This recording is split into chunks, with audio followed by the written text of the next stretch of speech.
Be honest with me. How much did you pay in taxes last year? Was it 10,000? Was it 100,000? Maybe you're the guy or girl watching this who wrote a check for 2 million. Now, let me ask you another question. What else could you have done with that money? That money, that's marketing, that's lifestyle, that's savings, but instead, you gave it to the IRS. But here's something most people don't know. Taxes is a game, and the government tells you exactly how to play the game to pay less in taxes. They gave us 7 strategies and said, if you follow these 7, we'll let you keep all of the money. So today, as a tax strategist at keepmost.com, I'm giving you the 7 tax strategies. If you happily pay your taxes, turn this video off. This isn't for you. This is for the person who wants to keep more of their money. Tax strategy number 1 is called reduce. Here's the most important thing to understand about taxes. The IRS does not tax what you make. They tax what you report. And those 2 numbers there, they don't have to be the same. The gap between them is called your deductions. And the size of that gap is largely up to you. And the people who master the tax game engineered their deductions long before they even file. Here's how it works. Every American gets something called a standard deduction. No questions asked. $16,100 if you're single, $32,200 if you're married. And that's the government saying, we'll ignore this chunk, tax the rest. And most people, they take it, say thank you, and they walk away. But that's the first mistake. Because the moment your deductible expenses, mortgage interest, charitable giving, state taxes, medical bills, business costs, add up past the standard deduction, you should be itemizing. And suddenly you reduce your taxable income by 20%, 30%, or more. And this is important. A deduction doesn't come from you and your accountant finding receipts at tax time. A deduction should be a decision you make in January, February, March, every month of the year. Every decision, where to give, what to buy, how to structure, where to live, gets run through the filter of what is the tax consequence. And if you run any kind of business, a company, a side hustle, freelance work, the opportunity to reduce your taxes multiply. Home office, business meals, vehicle mileage, health insurance premiums, equipment, software, travel, education. You get to use all of them as deductions. So, reduce your taxable income. That's strategy 1. Tax strategy number 2 is defer. Okay, watch this. You make $300,000 this year, good year, hard work, and the IRS says, we want our cut. What if you could look the IRS dead in the face and say, not yet? That option actually exists. It's called a 401k, a traditional IRA, a SEP IRA if you're self-employed, a defined benefit pension plan, deferred compensation structures. What's happening when you defer? The money that would have gone to the IRS this year stays in your account, keeps compounding, keeps working, keeps compounding, keeps working. You're not avoiding the tax, you are timing it. And timing, as we talked about, is everything in the tax game. Here's the math people get wrong all the time. They think deferring is only smart if you'll be in a lower tax bracket later. Maybe, maybe not.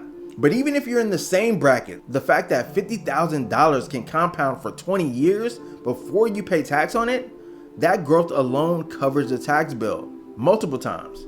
So strategy number 2 is to defer, push the tax out as far as the law allows. And by the way, if you want the master list of tax credits, deductions, and strategies the best CPAs use but don't tell the public, head to keepmost.com.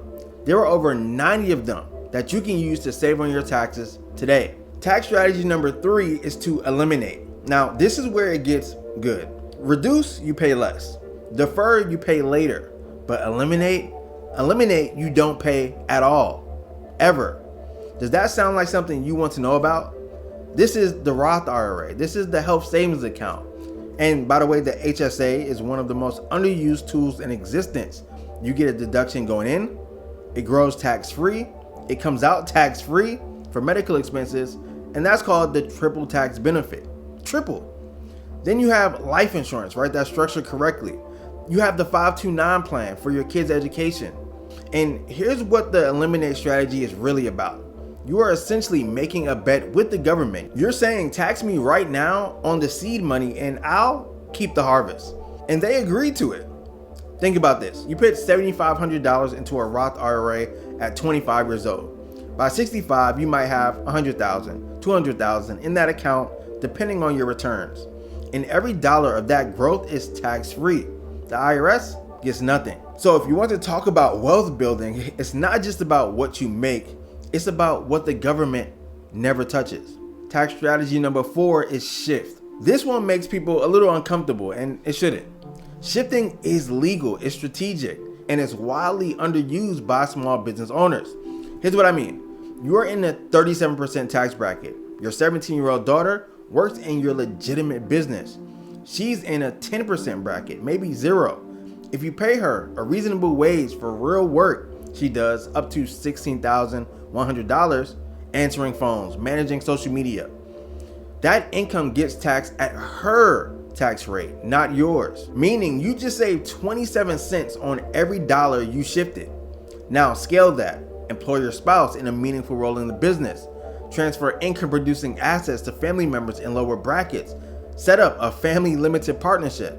The IRS, they know this game, which is why the rules are specific. The work has to be real. The wage has to be reasonable.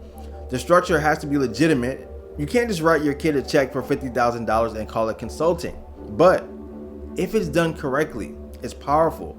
You shift that tax burden and the money stays in your family. Tax strategy number 5 is convert. This one right here is where millionaires are made. Not from making more money, from reclassifying the money they already make. So what does convert actually mean? It means turning ordinary income, taxed as high as 37%, into capital gains, taxed at 15% or 20%. You run a business, you sell it after holding it for a year. Ordinary income? No.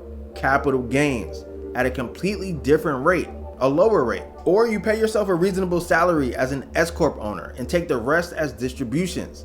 Those distributions aren't subject to self-employment tax. That's a 15.3% tax that just disappeared. And real estate investors know this better than anyone. Cost segregation studies, bonus depreciation. You are converting the character of your income on paper so it gets taxed at a completely different rate. The tax code doesn't treat all income the same, so why would you let all your income get taxed the same? Learn what type of income you're creating, then figure out how to convert it into the type that gets taxed the least. Tax strategy number 6, offset. The stock market goes down. That's painful. Or is it? Tax loss harvesting is a strategy where you take a loss on paper and use it to cancel out a gain. Your investment portfolio dropped $30,000 this year. You also had $30,000 in capital gains from another investment. So you sell the loser, lock in the loss, and now your net taxable gain is 0. You just turned a bad year in the market into a tax break. And here's the part everyone misses. You can still get back into that position. You only have to wait 30 days to comply with watch sale rules, buy back in, and now you've got a lower cost basis going forward. And this isn't just for investors in the stock market, right? Business owners do it too. A bad deal, a failed venture, a write-off on equipment that didn't work. Those aren't just losses, they're offsets. They cancel income you'd otherwise be paying tax on. So stop treating losses like pure failures. In the tax game, a loss can be a tool. Now, tax strategy number 7 is credit. Now, this tax strategy is the most powerful one on a per dollar basis.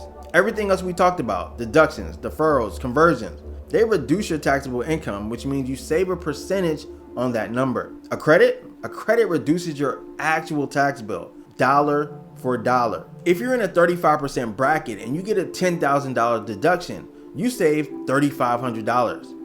If you get a $10,000 credit though, you save $10,000. So the R&D tax credit, the work opportunity tax credit, the child dependent care credits, lower income housing tax credits if you're a real estate developer.